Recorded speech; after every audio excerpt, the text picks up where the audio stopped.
Wakulima wamesema hayo kwenye siku ya mkulima baada ya kupewa mafunzo ya teknolojia zinazohimili mabadiliko ya tabia nchi na matumizi ya mbegu zilizofanyiwa utafiti na kujionea moja kwa moja mashamba ya mbegu zilizopandwa kwa mbegu zilizofanyiwa utafiti. Na hapa wanasema, ninaishukuru sana taasisi ya utafiti TARI Ilonga Kilosa kwa kutuletea mbegu hizi za choroko, alizeti, lakini pia na mahindi. Zimekuwa ni mfano mzuri na zinafanya vizuri sana. Tumejionea elimu hii tangu kupanda na hatimaye saizi kwenye mavuno tunaona namna zinavyofanya vizuri.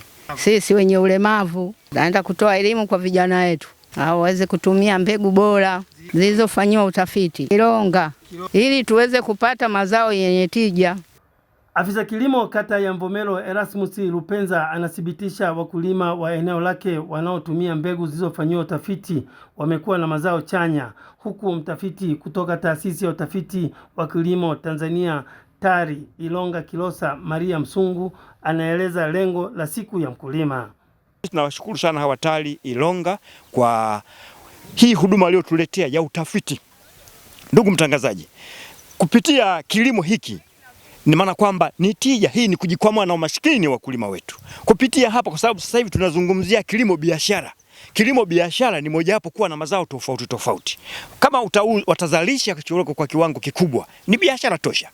Lengo na madhumuni ya kufanya masherehe hii, kutokana na hali ya mabadiliko ya tabia nchi, tumekuja katika kijiji hiki kuwaelimisha na kuwafundisha wakulima ni namna gani ambavyo wanaweza kuzalisha mazao kulinganisha na hali ambavyo inaendelea. ITV haikuishia hapo, ilifika moja kwa moja katika ofisi za taasisi ya utafiti wa kilimo Tanzania TARI Ilonga Kilosa, na hapa mkurugenzi wa kituo cha taasisi ya utafiti wa kilimo TARI Ilonga Daktari Arnold Mushongi anatoa wito kwa wakulima kutumia mbegu zilizofanyiwa utafiti. Ni programu ambayo tumetumia hela zetu kama Watanzania kuweza kuzalisha hizi teknolojia. Kwa hiyo lazima tushawishike au tuvutike kuwa na fahari kutumia jasho letu.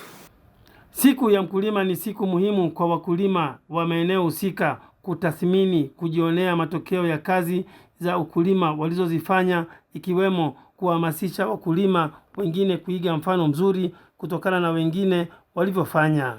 Baada ya kujionea mbegu bora zilizotoka katika kituo cha utafiti TARI Kilosa, ni mimi Elisante Mkumbo wa ITV.